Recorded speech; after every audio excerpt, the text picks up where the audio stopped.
Gente, meu nome é Brigitte, eu trabalho com adestramento para banho e tosa. Ou seja, o meu trabalho é fazer com que os cães percebam que o manejo e o material não fazem mal a eles. E eu trabalho aqui em Curitiba e a Larissa está em Uberlândia, Minas Gerais. Então, assim, né, aqui a gente tem fama de estar, né, de estar acostumado com frio, mas não é não. Não é Larissa não? é presente. Boa tarde, pessoal. Sejam bem-vindos. Obrigado, Bri, pelo convite. Eu sou Larissa Romão, sou bióloga, sou adestradora e sou proprietária do Meu Pet Feliz. A gente faz um trabalho de manejo gentil com os cães no banho e tosa, né? Fazemos adestramento e pet sitter também. Então, hoje É, nós vamos tirar as dúvidas das enquetes que você fez, não é isso, Bri? acabei de abrir aqui no computador. Então, eu convidei a Larissa, né, para fazer essa live conosco, porque a Larissa, ela é adestradora. Antes de tudo, a Larissa é bióloga, né? Ela é adestradora também em Uberlândia e ela abriu um pet shop.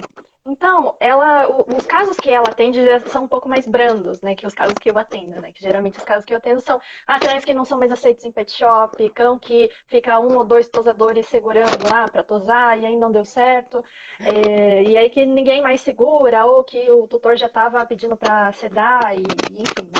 Então, aí eu faço todo um trabalho de dessensibilização e contracondicionamento para que o cachorro volte a confiar primeiro no manejo e depois no material, e aí eu faço um trabalho para que ele, digamos, seria uma reabilitação.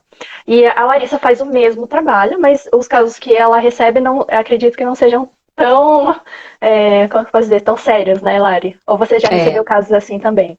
eu recebo casos assim só porque é claro que são menos comuns, né? Porque como eu Uhum. tenho uma frequência, um giro maior no pet shop, Uhum. não é exatamente como existe nos outros pet shops, é claro, né? O número de clientes que eu atendo é muito reduzido, muito mais Uhum. reduzido do que o padrão do pet shop, mas eu recebo alguns casos assim. E eu tiro, inclusive, a segunda-feira para atender esses casos.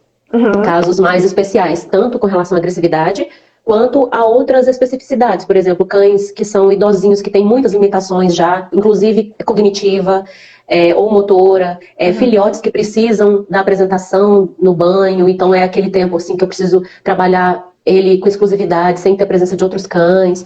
Então eu faço esse trabalho, geralmente eu tiro um dia para atender esses clientes. Uhum. E eu sei que tem muita gente que fala assim, mas eu sou dona de pet shop, eu sou tosador, mas não dá tempo para trabalhar dessa forma. Como que você consegue? E Então, assim, e é você gosta, né? Que é o mais importante de mais tudo, né? importante, Sim. exatamente. Na verdade, como eu disse, eu trabalho com um número muito reduzido. Então, assim, eu sei de pet shops aqui que atendem 80 cães num dia, numa sexta-feira, por exemplo, né? 60 cães, 50 cães. O meu limite é 15 cães. E isso é Uhum. claro que nós não estamos falando de cães de grande porte, cães primitivos, que são aqueles que têm o subpelo, né? Que são husky, show show. Então, se a gente for incluir esses, aí é um número menor ainda. Né? E aí eu faço um trabalho de contracondicionamento, de dessensibilizar ou de ambientar esse cachorro nos procedimentos do banho e tosa, e eu acabo não levando tanto tempo a mais do que um pet shop normal levaria. Né, porque são técnicas que são aplicadas. Então é preciso ter conhecimento na área para você conseguir aplicar as técnicas e conseguir fazer o seu tempo render. Né, porque Uhum. acaba rendendo. É questão de prática, mas é claro, como é uma metodologia nova, você tem que se habituar também, primeiro a fazer. No início, é claro que quem vai aderir a essa metodologia, ela vai ser mais lenta. Mas com o tempo ela vai pegando jeito, né? Uhum. É. Coordenação e tal. E lembrando também que uma vez que você estabelece uma linguagem comum com o cachorro e o cachorro começa a prever o que você vai fazer, o tempo que você leva para fazer um banho, secar, escovar é muito mais rápido, né?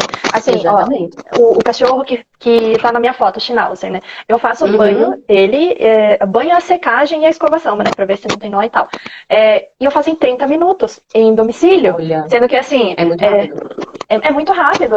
Sendo que assim, né? Eu não tenho a mangueirinha, né? Que sai água quente já, porque eu dou banho no tanque. Uhum. E ali a torneira é fria. Então o que eu faço? A tutora esquenta, né? Uma certa quantidade de água, ela ferve.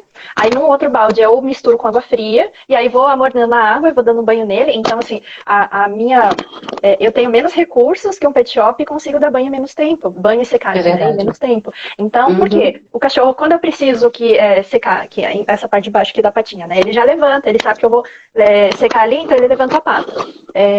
Aqui a parte de cima, aqui assim, ele não gosta muito, mas ele ainda tolera, sabe? Mas ele fica fugindo, sabe? Barba, eu consigo escovar, ele ainda dá uma negada, assim, né, vira o rosto, mas assim, aí eu espero, né, espero ele se acalmar, e aí escovo, e faço a técnica de reforço. Então, e eu consigo, imagina, em pet shop, então, não conseguiria aqui, com aquele secador, né, e eu não uso soprador, porque o Schnauzer fica louco com o soprador. Então, é muito bom você conseguir trabalhar assim em harmonia com o cachorro, né? Exatamente. Mas, então, tá, eu já E o retorno é muito bom, né? Porque sim. você consegue conversar com o cachorro, né? Quando a gente fala isso, as pessoas ficam assim, mas como assim, né? Você entende de linguagem corporal e aí você consegue se comunicar com o cachorro. E ele passa a entender que você está colaborando com ele. Né? E aí ele colabora de volta. Então isso é muito gratificante, sem dúvida. Né? Então, vamos para as Tem algumas pessoas que falaram aí já que trabalham mais ou menos nessa linha, comentaram que pegam poucos cães e que às vezes colocam música clássica. Olha, nota 10 isso aí, já tá num bom caminho, né? Então vamos para as perguntas que o pessoal já fez nos dias anteriores, né, na enquete. O que fazer quando o cão não deixa tosar o rostinho? Lari. Então, é claro que isso é um processo gradativo, né? Às vezes ele não vai deixar na primeira vez que você faça o serviço completo. Então, eu levo aproximadamente de 20 minutos a meia hora para um cachorro que tem uma reatividade muito alta para mexer na carinha. Então, eu fico ali com o petisco, né? Eu vou pegar aqui um exemplo, só para vocês visualizarem.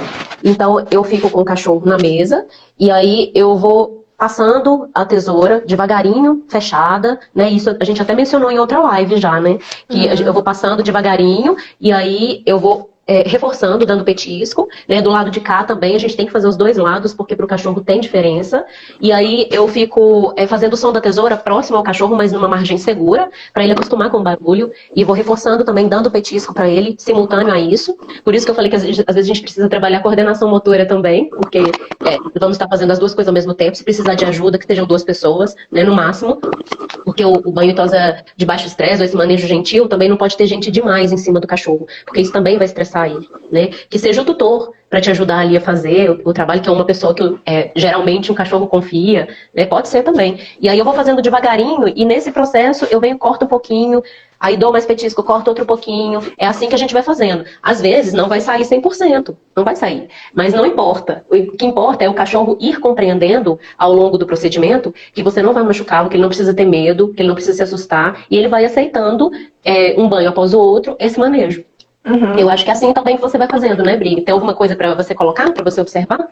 Então, no caso de tosa do rostinho, eu faço com que o cachorro se acostume a colocar a cabeça na minha mão. Sim. Então, uma vez, porque uma coisa que o cachorro odeia é se sentir contido, né? Segurado. Contido, lembrando que segurar firme é diferente de ser contido. Tá? Segurar firme é segurar firme. Agora, quando o cachorro está com medo, está com qualquer emoção negativa, tenta fugir, e aí você segura com força e o cachorro continua lutando lá e você pega e segura com mais força ainda, isso que é a contenção. Tá? Então o cachorro odeia isso, porque primeiro já está em pânico querendo fugir, né? E aí você segura mais, então ele vai ficar mais agitado ainda. A não ser que aí ele entre em desamparo aprendido e pensa, não adianta fazer nada, então é melhor esperar ver o que acontece para passar, não vou fazer mais nada e desiste. Ele simplesmente desiste. Mas não significa que ele ficou bonzinho. É para isso que a gente conhece sobre linguagem corporal, que é para não deixar o cachorro chegar no desamparo.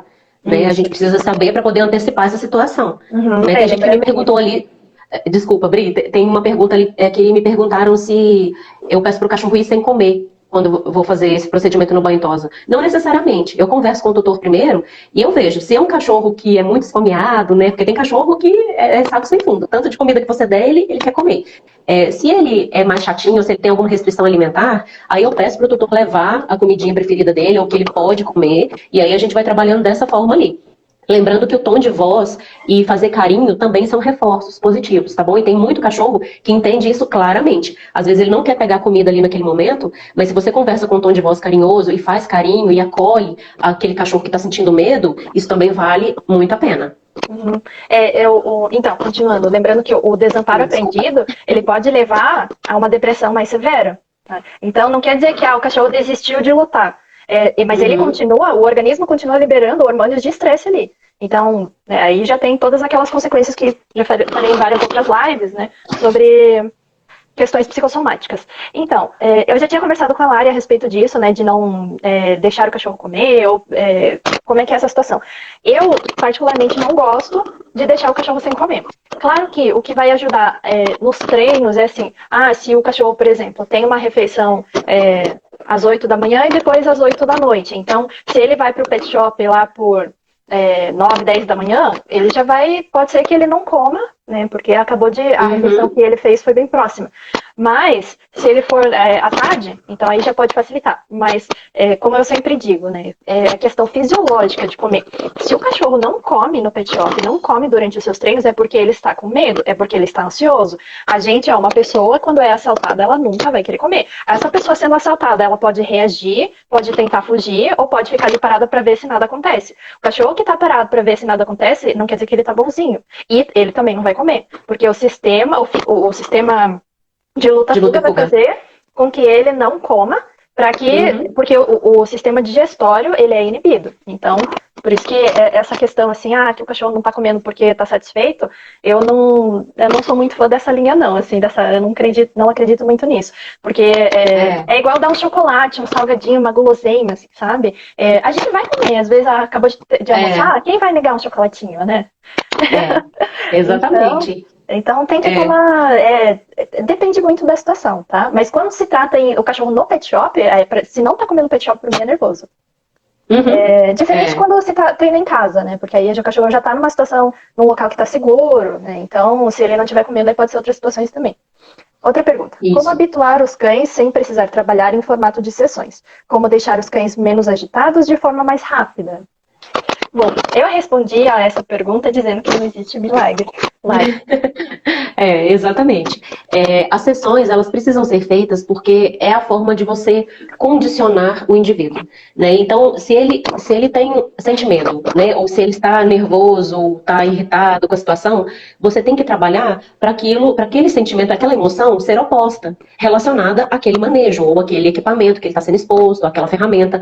Então, não existe uma forma mais tranquila e mais confortável para se fazer, a não ser via sessões, né? O que eu sugeriria no lugar de fazer uma sessão completa? Se é um bairro que está atendendo o cliente, né, e o pet shop é perto, que faça sessões curtas, todos os dias. Né, se houver essa possibilidade. Faça sessões de 10 minutos. Né, todo dia você traz o cachorro aqui e ele vem só pra gente fazer um manejo bem tranquilo e ele ganhar uns petisquinhos, né, brincar com a gente aqui 10 minutos. Se você faz isso todos os dias, eu tenho certeza que o primeiro banho, de fato, que você der nele vai ser muito diferente do que se você fizer uma primeira tentativa e ele voltar daqui 1 mês, daqui 2 meses. Eu tenho clientes que eu atendo assim, 1 vez ao mês, ou bimestralmente, ou trimestralmente. É claro que eu tenho. Esses cães primitivos mesmo, que tem o subpelo, né, que não podem ficar tomando banho com tanta frequência, né, que são chow-chows, akita, huskies, enfim, eles vêm com essa frequência. E tem muitos que têm problema comportamental, né, e inclusive até tem uma pergunta sobre chow-chow que a gente vai responder aqui, mas eu acho que já cabe a gente colocar. Eu levo um tempo maior para resolver o problema de comportamento deles, mas é mais ou menos a mesma quantidade de sessões que eu levaria para um cão que vem semanal. Né? Então a diferença o cão semanal, vamos supor que eu leve 8 sessões, então são 2 meses. Né? Se um cão que vem 1 vez ao mês, então eu vou levar 8 meses. Né? A proporção seria mais ou menos essa. Aí cabe a você e ao tutor avaliar o tempo e a demanda que você tem para trabalhar esse cachorro. Se tiver com pressa, então eu sugiro que faça todo dia um pouquinho, por exemplo. E que dê sugestões para o tutor fazer o manejo em casa também. Desde que seja de uma forma muito consciente, que você verifique o que está sendo feito, né, para não ter erro ali e você ter um retorno positivo disso aí. Lembrando que se o problema for com secador, for com escovação, você não pode começar o treino com banho. Porque aí... Exatamente. Vai secar. Se uma vez que o cachorro esteja molhado, você vai ter que secar. Então sempre, se o problema... Haja toalha, né, Bri? Não, às vezes nem toalha vai, né? Mas assim, se o problema é com secagem, então veja, qual que é o problema, né? Quando seca o corpo inteiro, é quando seca só aqui o pescoço, é quando só seca as patas, e aí você vai focar o treino ali. Na dessensibilização, então a gente vai... O que é dessensibilização? É quando você coloca o ser sobre um estímulo, sobre Sob o estímulo que o ser tem medo, mas em nível baixo. E aí, conforme você vai progredindo no treino, você vai aumentando a frequência desse estímulo. O estímulo, no caso, é o vento. Então, você pode começar com ventilador, depois com secador de mão, que é mais tem a potência menor, e depois ir para o secador grande, né, de pet shop. E aí, depois, só você vai para o soprador. Então, dependendo do cão, também você pode começar a fazer com soprador direto. No caso de filhotes, o filhote que nunca tomou banho antes, o filhote não vai saber o que é aquele vento, o que é o soprador ou o secador. Então, que nem no caso da Border, né, que eu condicionei, né, a secagem com o soprador, a filhotinha tem 2 meses. E daí eu comecei, né, devagarinho, eu vi que ela nem se importou com o jato de ar do soprador, então beleza. Fui direto com o soprador, na primeira sessão. Então a gente fez 2 sessões, né, só acostumando ela com o jato de ar. E aí no dia do banho, a gente secou ela no chão, e aí ela podia ir e vir, e ela voltava. Então ela voltava, sabendo que o soprador estava ali, que o jato de ar estava ali, e foi super tranquilo. Já no primeiro banho eu consegui secar ela inteira só com o soprador. Então, e ela comendo, sendo que ela não ficou sem comer, né, durante o dia. Então aí ela comeu, e filhote ainda, né, que come, morde tudo que é coisa também, né. E foi tranquilo. Tá? Ó, Márcia, vocês acham que machos não castrados são mais difíceis de lidar? Então, ó, no caso assim, eu não lembro em qual live que eu vi, em qual veterinário que eu vi. Ah, eu já sei. Tá, então, é assim, existe um mito, né, que a castra que melhora o comportamento. Não, nem sempre a castração ela pode ajudar em questões assim, de marcação de território, mas em questão comportamental, isso depende da causa. Você tem que atingir a causa para a questão melhorar. Então, muitas vezes são questões de ansiedade, questões de sociabilização que não foi feita. Então, nesse caso, seria indicado a consulta com um veterinário de comportamento para que ele veja. E se o problema também não é fisiológico, aí o veterinário pode fazer os exames. Então, a castração não é solução de problema comportamental. Ele pode tanto melhorar o comportamento como piorar, tá? Então, isso varia. A Larissa, que é bióloga, ela pode explicar melhor, né, nessa questão hormonal aí, né? É claro que ele tem uma redução de testosterona, né, que está relacionada à agressividade e tudo mais. Mas se o cachorro está condicionado a ter uma determinada emoção de acordo com determinado estímulo, ele continua tendo essa emoção. E a reação, inclusive. Né, o que a Brigitte falou, ele não vai deixar de ter medo, ele não vai deixar de ficar bravo. Né, então, isso aí tem que ser trabalhado, independente de castração ou não. Claro que marcação de território diminui, algumas questões diminuem, né, mas não são para todos os cães. Isso a gente não pode taxar como uma regra. Né, existem casos e precisam ser avaliados sim. Tem uma pergunta ali, quando o doguinho não aceita petisco. Gente, alguma coisa ele vai comer. Isso aí você não tenha dúvida, né? Ele vai comer alguma coisa ele gosta. Tem cachorro que gosta de fruta, tem cachorro que gosta de um petisco específico, né? Tem cachorro que come a N, que é a alimentação natural, e aí o tutor pode levar alguma carninha ali, alguma coisa para você trabalhar com o cachorro. Então, assim, sem comer, ele não vai ficar. Né? E a gente pode usar diversos petiscos aí, de acordo com a preferência individual. É assim que a gente avalia. A gente conversa com o tutor primeiro. Né? Que é aquela situação que a gente já citou anteriormente, né? Se o cachorro está com medo, se o cachorro está com sistema de luta-fuga acionado ou sistema de conservação e retirada acionado, o cachorro não vai comer de jeito nenhum. Exatamente. Então você tem que trabalhar a questão emocional dele. Eu vi que tem alguns clientes meus aí, um beijo.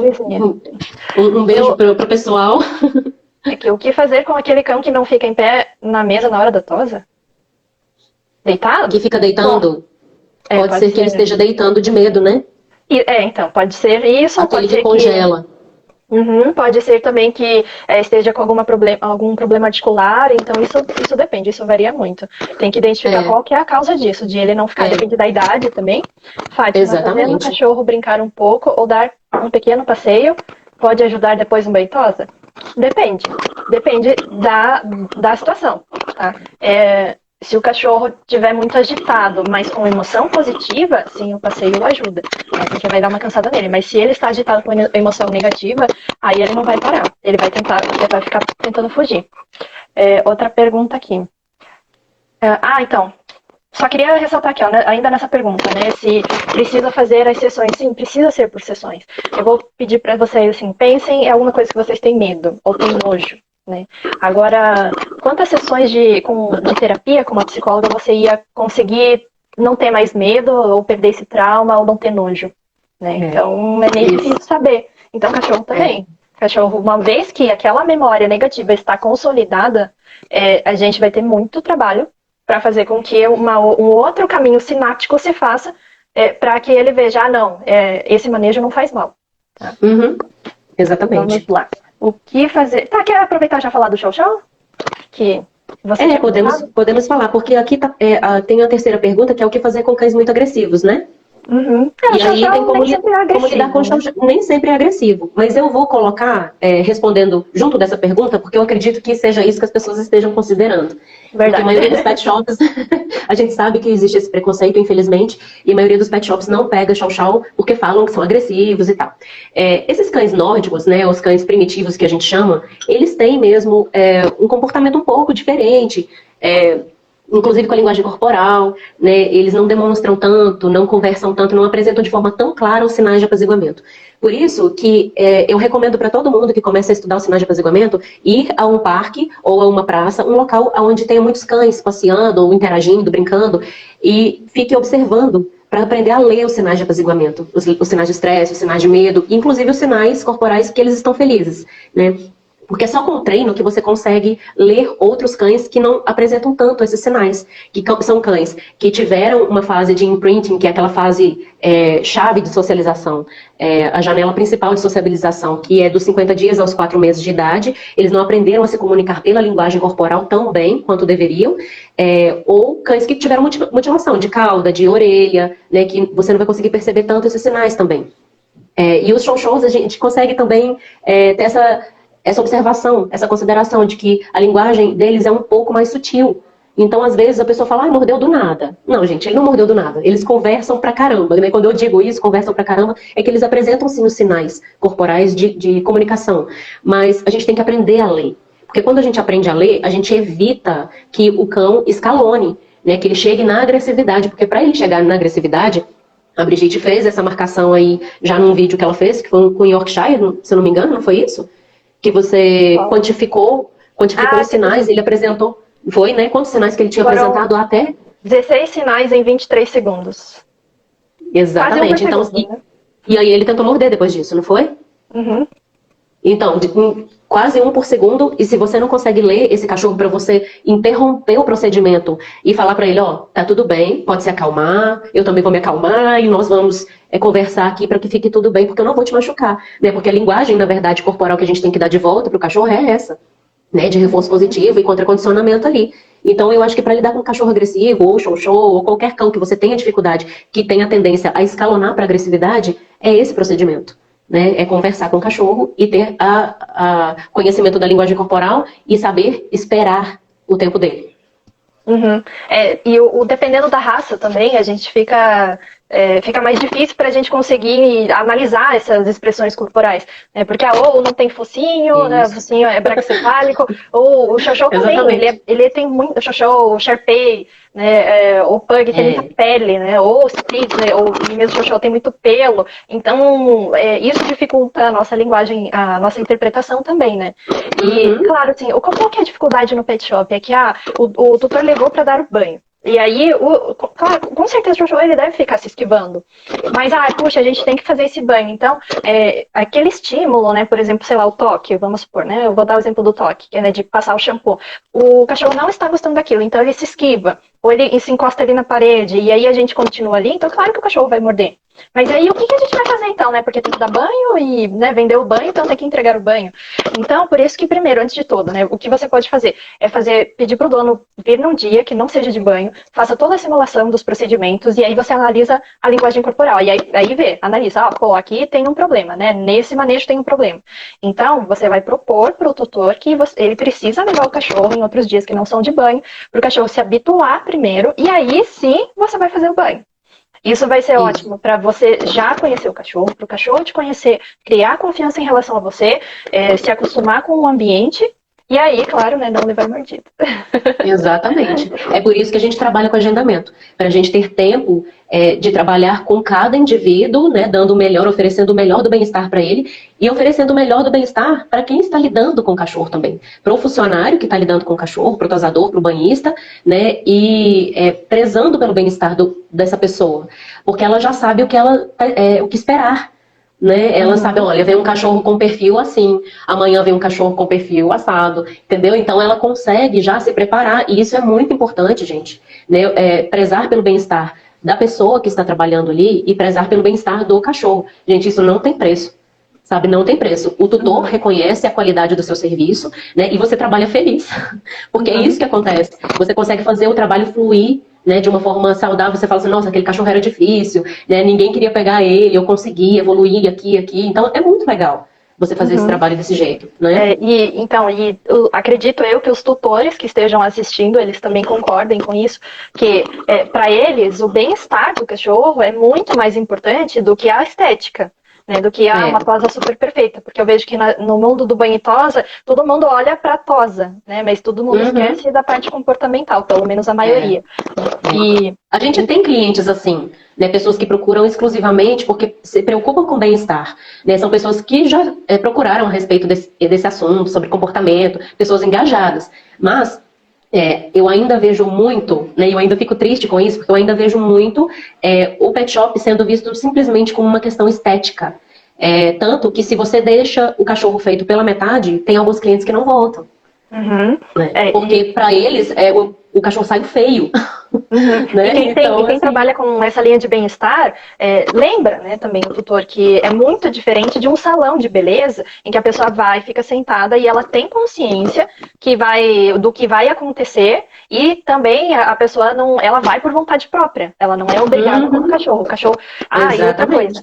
Um sinal, tem gente que fala assim, mas o meu cachorro ama tomar banho, mas então, aí eu volto a repetir, cachorro agitado é sistema nervoso excitado, mas isso não quer dizer que o cachorro esteja com emoções positivas, e não significa também que ele esteja com emoções negativas. Isso vai depender muito da linguagem corporal dele, para você ver se aquela agitação é porque ele está feliz ou porque ele está nervoso, com medo. Avaliando aquela questão da euforia, que a gente já conversou bastante, né? Que é uma junção, na psicanálise, é uma junção de ansiedade com medo. Então tá eufórico ali e você fala, nossa, tá tão feliz. Não, exatamente. Né? Fátima perguntou, em média, quanto tempo leva o banho e tosa por cachorro? Sei que cada caso é um caso, mas para planificar a agenda, quanto tempo devemos prever? Então, um cachorro que está adestrado, que está habituado ao banho, a você, ao teu pet shop, vai levar menos tempo que a média de um pet shop comum. Guimarães. Só me preocupo com o bem-estar do meu dogzinho e não tenho coragem de levar em qualquer pet shop. Sim, você tem que, se você quiser, você pode ficar assistindo. Tá? Eu não lembro se a lei de ter que colocar câmeras nos pet shops, eu não lembro se ele é federal, mas tem aqui, por exemplo, em Curitiba, todos os pet shops são obrigados a ter a câmera e o vidro para que o tutor fique assistindo. Aí, muitas vezes, o que acontece, né? O tosador ou o banhista pede pro dono não ficar à vista do cachorro porque ele fica muito agitado. Então, se isso acontece, é porque o cachorro está pedindo socorro. Então, o que você pode... Você, como tutor, negue, tá? Fala, não, eu vou ficar assistindo, eu quero ver o que vai acontecer. E você, que é banhista e tosador, peça pro tutor ficar perto do cachorro para te auxiliar no manejo. Porque aí isso vai fazer... O cachorro vai ver que você é tutor, né, dono do cachorro. Você está interagindo com o tosador, então o cachorro vai ver que, o tosador não é tão ruim assim, né, senão o meu dono aqui estaria preocupado, estaria ansioso, né, estaria com uma expressão, assim, de preocupação, então não deveria confiar. Mas se o meu dono está aqui e está conversando com aquela pessoa que faz o manejo em mim, e está tudo tranquilo, então talvez não seja tão ruim. Então o cachorro começa a fazer associações positivas. É claro que tem tutores que não colaboram muito, né, a gente sabe que tem tutores... Tem que estar tranquilo, né?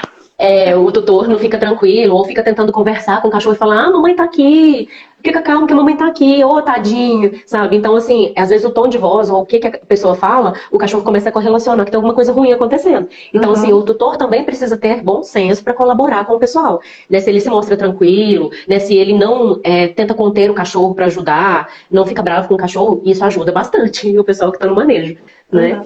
A Fátima falou, mas isso eu entendo, mas o dog com problema, quanto tempo você prevê? Mais uma meia hora que um dog sem problema? Não, então. Isso vai variar, né? Varia. Mas assim, por isso que a gente tá falando, ó, primeiro você tem que habituar o cachorro. E depois você faz o banho e tosa. Porque existem inúmeros riscos de o cachorro agitado ali, cair da mesa. Ou então, já aconteceu de o tosador vai tirar o cachorro da gaiola e o cachorro escala aqui pelo ombro e cai do outro lado. Então, assim, sempre tem que trabalhar a habituação antes de fazer qualquer coisa. O cachorro então vamos supor assim, você colocou o cachorro na mesa ali, deu banho e viu que não sabia que ele tinha problema, tá? Você não fez a habituação. Então, isso vai variar, depende do medo em relação ao que o cachorro tem.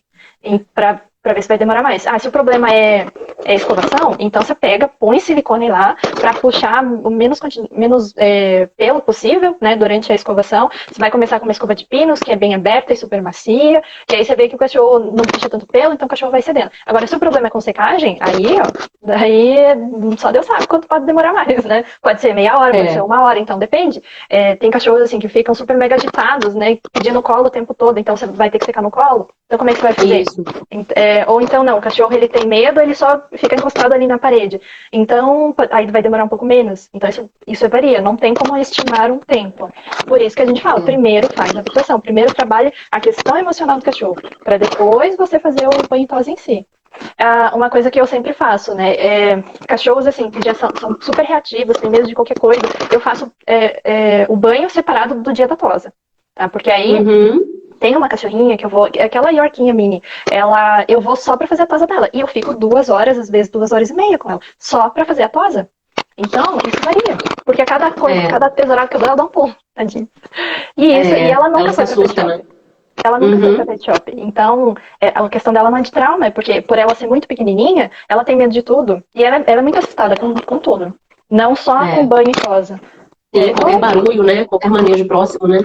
Eles perguntaram ali se levar um brinquedo, se ajudaria. Sim, ajuda um brinquedo com o cheiro do cachorro que seja dele. No meu pet shop, eu tenho vários brinquedos espalhados pelo chão. Né? Quando o cachorro chega, eu tenho um protocolo que eu sigo primeiro, que eu interajo com eles, e depois é que a gente vai pro banho. Né? Eu faço dessa forma. E aí, quando termina o banho, a gente brinca de novo, que é pra ter certeza de que tá tudo ok. Tá? Tem uma que sumiu aqui também. Guimarães, olha tudo do início ao fim. Isso sumiu. Eu não fico onde ele vê porque ele é muito mimado, só quer ficar comigo. Então, eu não gosto de... Eu acho meio errôneo, assim, dizer que o cachorro é mimado. Porque mimado é assim, é quando você faz tudo que o ser quer. Todas as vontades, seja cachorro ou criança. E isso é mimar. Agora, você dar carinho, você dar atenção, não é mimar. Tá? Você, acolher a emoção, né, Brigitte? Isso. Inclusive, procure a live que eu fiz com a doutora Tássia Lopes Miller, que é uma psiquiatra, e a gente falou sobre criação afetiva. Então, e é muito diferente o mimar do acolher. Tá?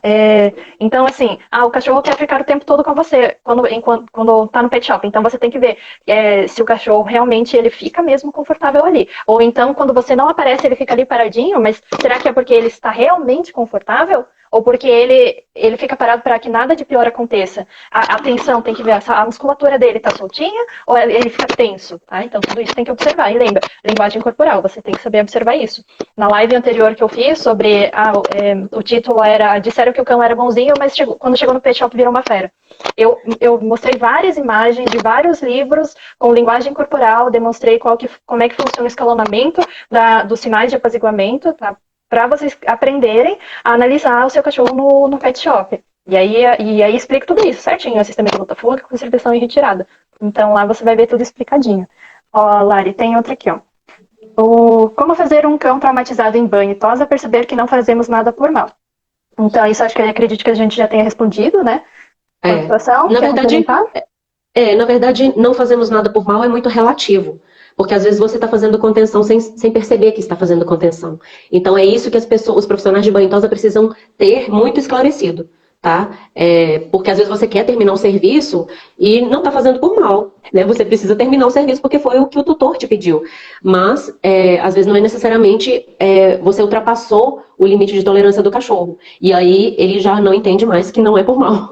Então você precisa ter essa observação, né? O profissional do banho e tosa precisa ter esse discernimento, tá?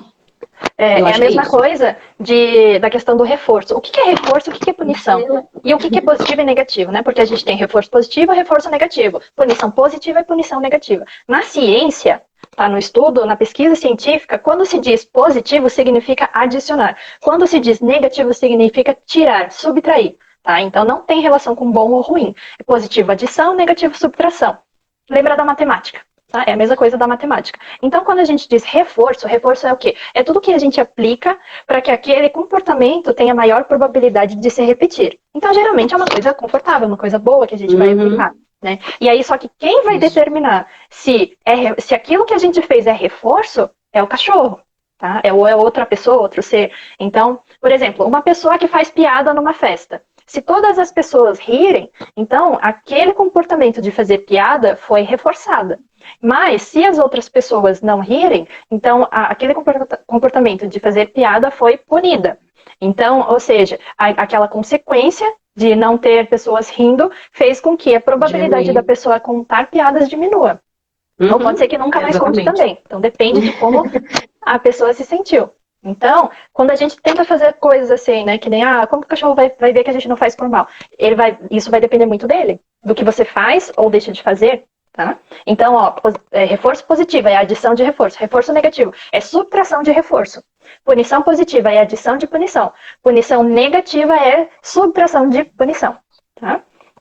Tem mais duas aqui que minha bateria do computador vai acabar, que é como fazer as patas da frente. E tem outro que fala aqui, o que fazer quando o cão quer brincar durante o serviço e não para quieto. Então, essa questão a gente já respondeu também, né? Porque muitas vezes o cachorro está agitado ou está, né, mordiscando, mas aí você tem que ver o porquê. Agitação por emoção positiva ou agitação por emoção negativa. Aí você vai ver por linguagem corporal. Lari, sobre a segunda pergunta. A outra das patas da frente. Eu faço muito redirecionamento para cães que querem brincar, né? E essa questão de fazer as patas é a mesma questão da carinha. É aquele procedimento de contracondicionamento mesmo, você vai fazendo aos pouquinhos, vai acostumando o cachorro com aquele manejo, aí você pega um pouco nas patas, e aí você passa a tesoura ali, faz o barulhinho da tesoura, corta um pouquinho e vai recompensando, né, à medida que ele permite. Ele não pode escalonar até chegar num grau de agressividade. Eu deixo ele apresentar os sinais de apaziguamento porque eu preciso que ele converse comigo. É dessa forma que eu sei aonde é o limite dele de tolerância. E aí eu vou correspondendo com ele, fazendo somente até onde ele permitir. Tanto pós higiênica também, né? Que eu acho que a mesma. Quando falo fazer as patas, eu entendo que seria todo o procedimento, tanto de aparar, fazer escovação ou fazer tosse higiênica também. Né? O corte de unhas, né? Teve gente que me perguntou como fazer a tosa do cão sem que ele rosne. Então eu falo, não, de jeito nenhum. Se ele rosna, é um ótimo sinal, tá? Porque ele está comunicando. Então, se ele, depois que ele rosnou e você continua mexendo ali, então a próxima coisa que ele vai fazer com certeza é te morder. Ou morder a tesoura. Ou morder a máquina de tosa. E nunca pode repreender o rosnado, tá? Porque senão ele passa a apresentar alguns sinais de estresse, e aí ele já escalona desses sinais direto para a mordida. Ele para de rosnar porque aquela atitude de rosnar foi repreendida. Né? E não é isso que a gente quer. A gente quer que converse com a gente. Né? Sim, exatamente. Tem uma pergunta sobre ansiedade de separação, se esses cães com ansiedade de separação podem se tornar um cão reativo. Provavelmente vão se tornar reativo, né? Porque, exatamente, Marcelo, supressão de sinais, é isso que a gente estava falando. Com relação à ansiedade de separação, geralmente tem um vínculo relacionado a uma pessoa específica ou mais de uma pessoa específica da casa, né? Um dos tutores. Se ele está afastado dessa pessoa dentro de um banho em tosa, né, sendo manuseado por pessoas diferentes, ele pode sim se tornar reativo, pode se tornar inclusive agressivo. Né? Geralmente a gente vê isso acontecer. E aí eu peço para o tutor ficar junto. Porque é quem o cachorro confia, tá? E isso é muito válido para estar ali acompanhando o procedimento para esses cães que têm esse problema. Tá bom? Eu acho que seria isso. Dá para fazer um teste, né? Quando o cachorro chega no pet shop com o tutor, pede pro tutor deixar o cachorro no chão, com a guia, claro, né? Para o cachorro não sair do pet shop. E aí você vê se o cachorro fica toda hora indo atrás do tutor. Quando você vai tentar pegar, se ele volta pro tutor, aí pode ser duas coisas, né? Ou ele está com muito medo, ou ele não quer tomar banho, né? Se ele não quer tomar banho, mas não está com medo, aí tudo bem, aí é tranquilo. Então, não existe uma fórmula mágica ou assim, né, uma prescrição. Se tiver esse sinal, é porque é por isso e isso. Não, a gente tem que fazer uma análise de todo o contexto para entender. Por isso que tem que habituar o cachorro ali sobre a mesa, dentro da banheira, com escovação. Exatamente. E é muito diferente a gente trabalhar um cachorro que tem medo do banho em tosa e de um cachorro que é antissocial com pessoas. Uhum. Né? Porque esse antissocial com pessoas é que geralmente a gente tem os maiores índices de agressividade, de fato. Porque ele não aceita nenhum tipo de manejo. Né? E o cachorro que tem problema somente com o banho e tosa, você consegue fluir melhor o trabalho. Sim, sim. Pelo menos, né? E Isso que eu tem noto. muita gente que justifica falando, porque ele tem X raças, tem predisposição genética. Só que lembrem que predisposição genética não significa que aquilo vai acontecer. Ele tem alta probabilidade de ter agressividade, de desenvolver agressividade. Mas se não tiver estímulos ambientais para que aquele gene se expresse, isso não vai acontecer. O cachorro não vai ficar agressivo. É a mesma Exatamente. coisa. Quem faz, existe teste de DNA agora, tem até para não fazer em cachorro, já que eu vi na internet, mas no Brasil com certeza não deve ter chegado. Para humano não tem aqui no Brasil ainda, né? E aí, assim, tá, eu fiz esse teste de DNA, então, aí tem vários genes meus ali que expressam que eu tenho alta probabilidade, por exemplo, de ter diabetes 2. Mas o que é diabetes 2? É um problema de comorbidade. Então, assim, se eu não fizer exercício na minha vida, se eu não me alimentar direito, então esse gene vai se expressar. Mas não quer dizer que eu já tenho diabetes 2. Né? Então, é a mesma coisa para o gene de agressividade. Se o ambiente que o cachorro vive é tranquilo, se no pet shop, e pet shop o cachorro vai toda semana, por isso que é super importante trabalhar o bem-estar no pet shop, porque o cachorro vai toda semana. Então, se no pet shop, independente se você está com boa ou má intenção, o que vai importar é a interpretação do cachorro. Se o cachorro entende que aquilo ali é ameaçador para a vida dele, seja de forma consciente ou inconsciente, ele pode sim ter a expressão desse gene. Tem um comentário grande aqui. A Love. É de cães que chegam tremendo, né? No pet shop mesmo, indo toda semana e vão no colo. São cães que provavelmente têm medo, precisam ser trabalhados com contracondicionamento. Tá? E aí, se você fizer dessa forma, eu te garanto que eles vão parar de tremer. Porque eu recebo muitos clientes dessa forma, que chegavam no pet shop e não queriam entrar, ou chegavam tremendo. E hoje, eles ficam muito entusiasmados quando eles já chegam na esquina do pet shop, porque eles já sabem que estão indo pra lá, e aí eles puxam a guia querendo entrar, então assim, é muito bonitinho. Mas tem que ser feito esse trabalho, tá? É só assim que você vai obter esse tipo de resultado. Né? Lembrando que aquela questão biológica que você estava mencionando sobre a genética é 50% genética, 50% o ambiente. Então a gente consegue se moldar essa questão, se vai manifestar ou não a questão genética, né? Basta a gente trabalhar isso aí. Disseram aqui, um cachorro que não aceita que ninguém pegue ele, mas o tutor quer que ele tome banho com focinheira. O que fazer? Então, primeiro, antes de tudo, o cachorro tem que estar habituado à focinheira. O cachorro não pode entender, fazer essa correlação, que a focinheira é igual fazer coisas que ele tem pavor ou que ele tem medo. Então, na live anterior que eu fiz, eu ensinei, tá? Como eu expliquei como que o cachorro vai se habituar à focinheira. Tá? Você tem que trabalhar com uma focinheira diferente que ele nunca viu. E se o tutor quer que faça com focinheira, aí você tem que investigar. Por que quer que faça com focinheira? Qual que é o histórico de mordida dele? Quando que mordeu? Foi no banho? Foi na secagem? Na escovação? Então, isso aí você tem que fazer toda uma análise para entender qual que é o problema, qual que é a causa, e aí você fazer o treinamento em cima da causa. Gente, eu não uso gaiolas, tem uma pergunta aí sobre gaiolas, eu não uso, os cães têm horário exclusivo, com pré-agendamento, e eles ficam soltos, interagem com a gente e podem andar no pet shop inteiro, tá? E aí eu atendo a cada 2 cães. A gaiola atrapalha muito porque o cão está contido naquele espaço ali, ele não tem opção de fuga, e nem de interagir com você. Cães que fazem cocô e xixi na secagem, provavelmente é medo, a não ser que ele já estivesse apertado. Por isso que eu deixo os cães com acesso livre, para eles poderem fazer o xixi, fazer o cocô. Mas se ele faz um cocô, inclusive com uma consistência mais pastosa, geralmente é estresse. É aquele nervoso que a gente dá também quando a gente fica ansioso com alguma situação. Né? Então tem que ser trabalhado também. Às vezes evitar o soprador, ir direto pro secador e fazendo contracondicionamento, reforçando com petisquinho e muito carinho ali, para ele se acostumar. Eu acho que o nosso tempo tá acabando. Tá quase. 2 minutos. Tá quase. Então, 2 minutos. O que acontece? Quando o organismo, o sistema nervoso, ele é superacionado, a bexiga, a musculatura da bexiga relaxa. Então é por isso que faz o xixi, tá? E o cocô é porque ele ficou muito nervoso. E é super normal, assim. Eu nossa, eu fiz freelance no pet shop, assim, que o cachorro mal era colocar na banheira e já defecava. Mas, normal comum, né? Comum de ver. Não é normal. O que eu falei que era normal?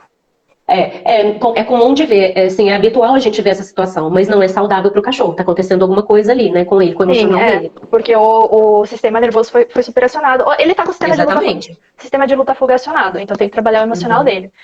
Vocês acham que a reatividade dos cães aumenta com banho e tosa, com outros cães esperando em gaiolas? Depende. Se os outros cães em gaiolas estiverem expressando medo, sim, com toda certeza. Mas eu não acho que gaiola seja viável, sinceramente. Os cães, eles já chegam e já acham que estão sendo punidos, de alguma forma, sabe? Porque já fica preso ali. É claro que tem muito cão habituado, mas A maioria do que eu já percebi, eu acho que atrapalha bastante. Uhum. Bastante. Eu acho que, bom, tem opções, né, de levar o adaptil, trabalhar com adaptil, deixar um brinquedo ali pro cachorro enquanto estiver esperando, água, gente, água, isso é importante, porque tem vezes que o dono demora muito, né, para chegar, então o cachorro precisa beber água, pelo menos. Posterior ao banho, eu até concordo, sim, mas antes do banho, eu não gosto desse processo de ficar preso dentro de gaiola, não acho que seja legal, sabe? Mas o que às vezes tem pet shop que não tem, né? Não é viável, não tem claro. espaço, né? Mas tem outras possibilidades para você deixar o cachorro mais tranquilo, tá? Ó, bateu aqui, ó, 15 segundos. Vamos nos despedir, então. Obrigada, gente, pela presença. Lari, Obrigada. muito obrigada por aceitar Obrigada pelo convite. Lembrando que a gente vai dar um workshop, tá? Sobre isso em setembro e a gente vai esclarecer tudo com todos os mínimos